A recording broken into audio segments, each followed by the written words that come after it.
When is it on? Okay. It is. So it's fun. Okay, so what is your name? Okay, so just to start it off, tell what your name is, tell how old you are, and tell the year that you were born. Oh, that's telling everything. I'm Bessie Foglot, and I'm 95, and 19 and 23 is when I was born on the same farm that we're going to talk about. And so your great great grandfather and mother, is that right? I think so. Uh, we lived on that farm during the what they call dirty 30s or the Dust Bowl days, and there were 7 of us children, and I was the 5th of 7, and it was a terrible, terrible time. Now, we were poor, so we didn't travel, and I don't know what happened 5 states up. I only know what happened at our little section of the farm in the storm. And we had dust. You knew it was dirt in the air. If your sun turned kind of orangey, you could see. So these terrible dust things that rolled in were from way back in Nebraska, starts up there. But we didn't know what's happening up there. We just know when our storm hit us, and it would be windy, like Amarillo is just naturally windy, or Bushland. And then it would kick up a little dirt on our legs as it was coming from school, walking home, like that. But what the Dust Bowl people think about is where it rolls in heavy sand, and you lose all your land and so forth. But we were fortunate to live in what is called the Panhandle, the top of the Panhandle, or the Cap Rock, because we're up higher than they were there. And the storms picked up their soil and rolled in, and it's very frightening. And we had, covered up, tried to keep the sand out and everything as it came. And it was caused a lot of people breathe like you don't want to overbreathe anything, smoke or sand or anything like that. So our father got us what they call real sponges, which are from the ocean, and we had to carry those around or tie them around our nose to keep from breathing in the dust, and had to remind us a lot of times to get that thing on your nose. And that kept us from maybe catching what they called a mastoid behind your ear. It caused a lot of deaths through the storm. That's the way it did. Or through the lungs, it would also cause that. But this dirt that moved in, it was reddish color if it came from New Mexico. And it did the same thing from the north, and it was black. Well, we talk about the storm that rolled in, but there's something happened in our farm that was different during that same time. That soil came in, and it everything like our little fences or anything to break it caused it to pile up, and it circled around your house, your barns, like a snow, the snow does, it drifts, around. So sometimes it was 4 and 5 feet high, and you could just walk over the fences that had blown in so much. Well, that's loose topsoil, and that caused, actually, we benefited from that in one way. We got good topsoil all over. And except that it brought in, I imagine, some weeds that we didn't want later, and it's still there. And also, it well, it benefited us, I guess, a lot like that. But our father could still plow, and it rained more than it is right now in this area. We're more in a drought now than we were back in the 30s. But so we had, and it didn't bother us so much as you just wanted to watch how you breathed and everything. And so all of us survived pretty good. And our father and mother, they had garden, and so we had all the food that we needed, and families helped each other here, and we didn't have that migration of people, you know, having to leave and go to California or someplace to find a job.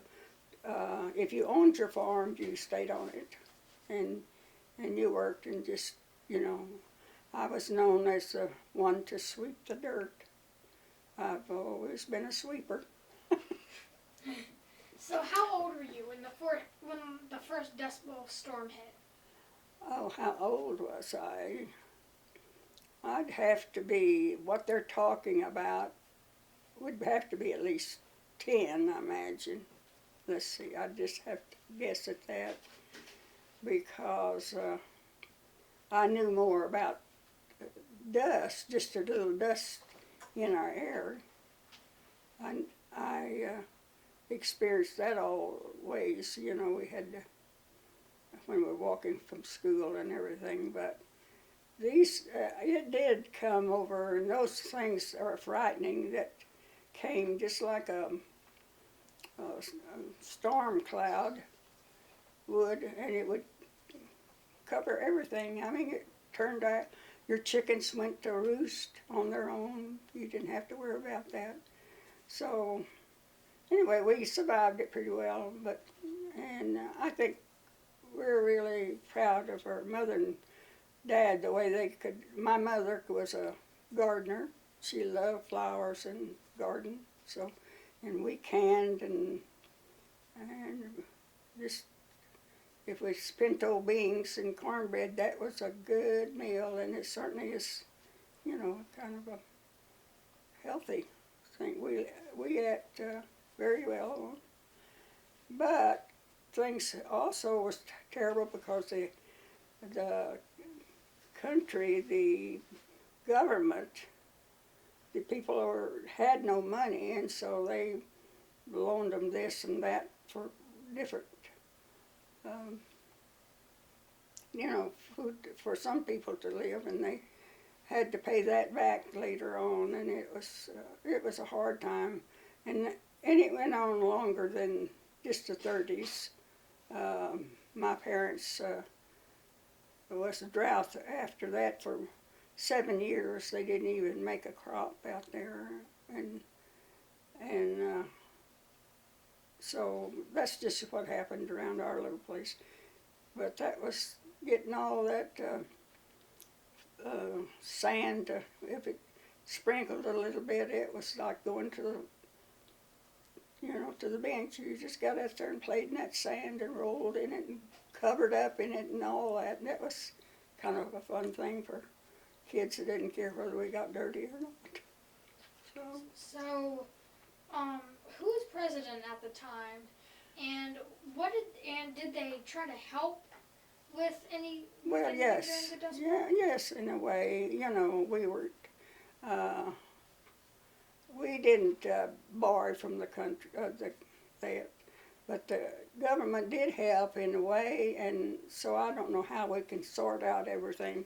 There's such a terrible time that I think I look back still and proud that America, you know, did have, you know, food to, even for your go get, and then later on, if you had a job, paid for it. I mean, that's fine. And they also, that government back in that Roosevelt, was the president, and he started that CCC where the boys could leave their home and go work at a month at a time for $30. And I think they got to keep $2 of the boys. They fed them, give them food and a place to sleep if it's a tent or whatever they were building. And then they sent the other home for the parents. So that was a nice thing was happening in there. So it's, we've got, America's the best place to live anyway. Regardless, so we went through that, and the people that had to get up, that was sad when they had to, no job, no money, and no place, and they had bought too many chairs. They didn't want to leave a chair behind. They put it all on their truck, and all of them go to California or where else he could find work. And the fact that we owned or our father owned the land, gave us a place just to sit and, take it day by day. But the other people are the ones that really suffered, the people that had to, and they lost all their, basically, people lost their land up where all this dirt came in. Now, we had sand, blowing around, but nothing, our sand didn't leave us. I mean, it stopped here, basically. And we could have a sandstorm, and maybe Lubbock wouldn't even have one. See, I mean, it didn't get that far. So they had dropped all their dirt, and the animals suffered and everything. And most of our, even owners, before it's all over, the cattle were mortgaged, like that. All of our cows were mortgaged, and we had mules. They didn't mortgage them. Nobody wanted the mule, I guess. So I don't know. We had a good childhood, regardless of what we had. None of us suffered from lack of food, even though none of us was heavy. You didn't put on weight. You couldn't do that. You had to.